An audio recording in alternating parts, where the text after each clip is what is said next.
Hi, folks. Welcome to Crisco's Corner. Welcome back. And those of you that are new, welcome from PJ Media. Is 2024 eerily shaping up to be a replay of 2016? I think in many ways, yes. We're going to see in this article. In many ways, no.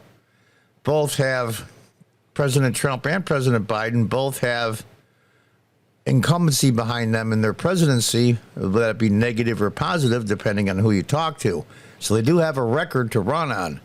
Some say that's a good thing. Some say that's a bad thing. Let's read on. We're still 16 months from Election Day 2024, but there are already signs that this coming election will mimic many of the conditions that led to the Trump surprising victory in 2016. Now, I'll be upfront and candid. I am a Trump supporter, still am. I think the country would be a lot better off. But he did pull the inside straight, there's no question. Hillary Clinton was an incredibly unlikable candidate.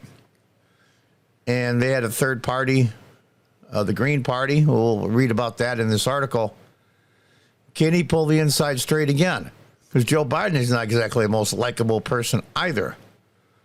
Electoral college is almost exactly the same at this point, and that's fairly true. With red states saying red, blue states remaining blue, and toss-up states still being toss-ups. But those toss-ups are leaning a little bit more Democrat, in my opinion, because of the ballot harvesting and such like that. We'll have to see. Beyond that, the dynamics of the race are similar to 2016 as well.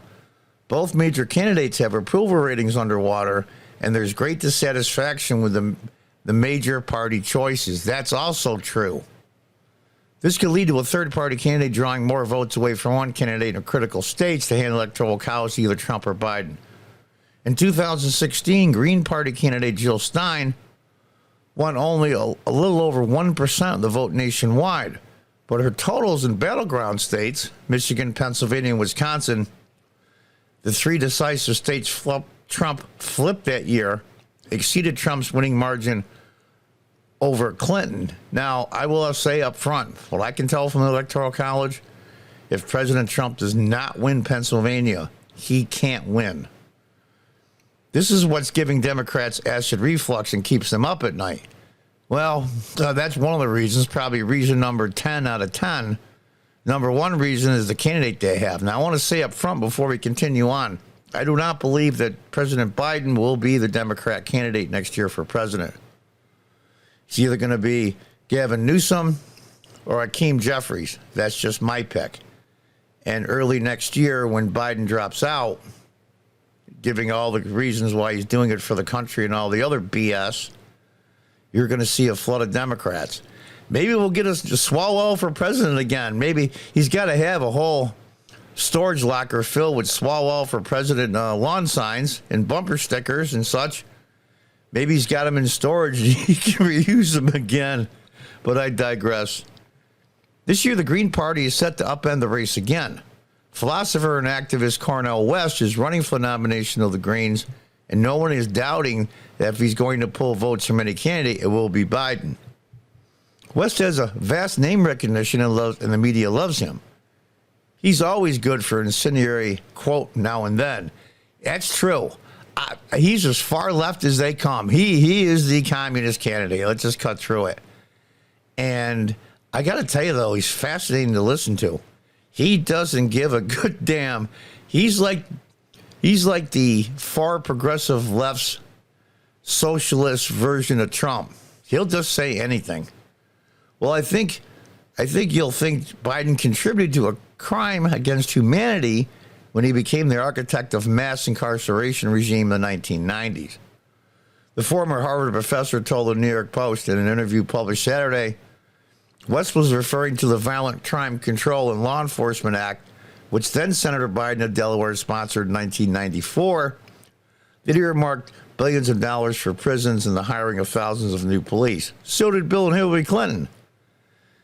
And to tell you the truth, I think they had the right idea. The execution might have been so great.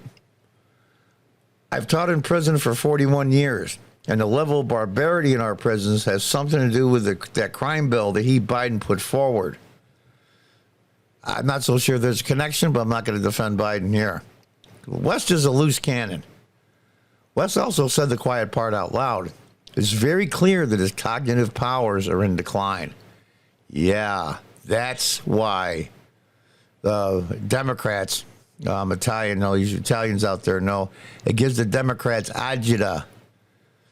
What makes West far more of a threat to Biden that he could harness some of the liberal dissatisfaction with Biden's presidency so far?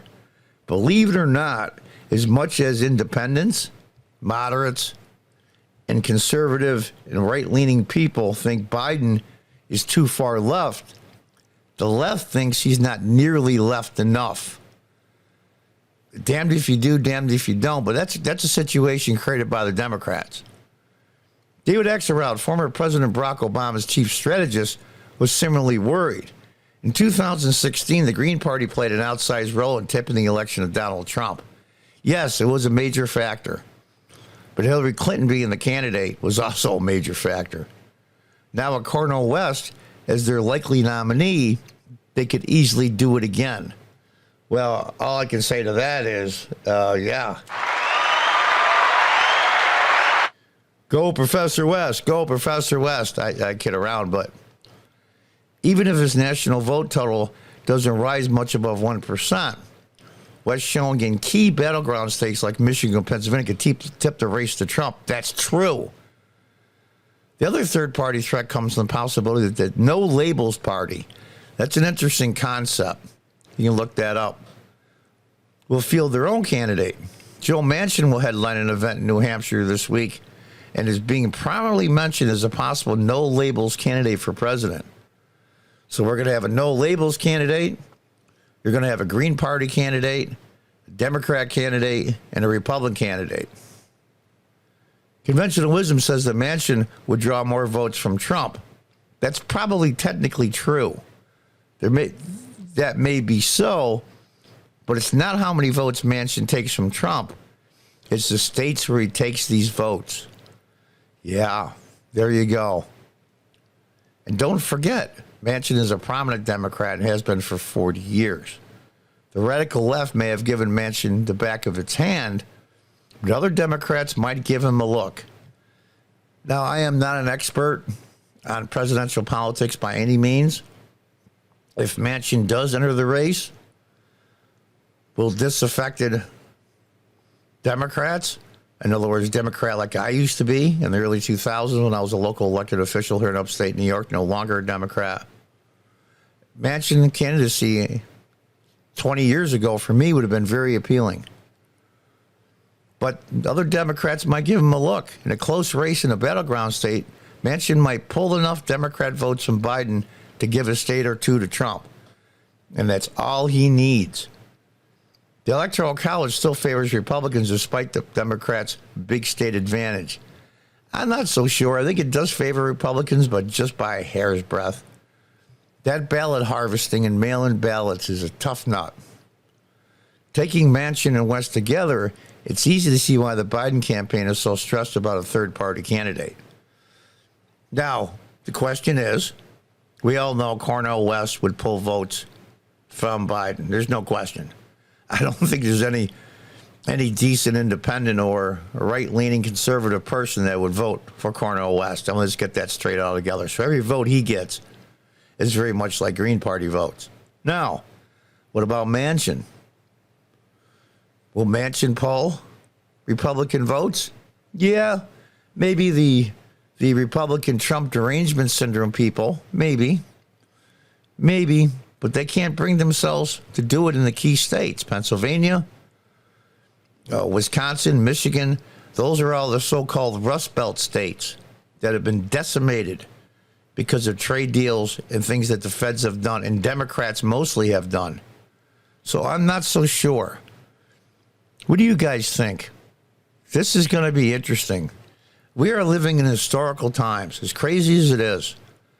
I mean, can you imagine being alive in 1855, 58, 59, as the election was coming up for President of the United States, and Lincoln wins? Now, granted, he didn't get 50% of the vote because there were multiple candidates just like this. But third-party candidates, so-called back then, pulled a lot more weight than they do now.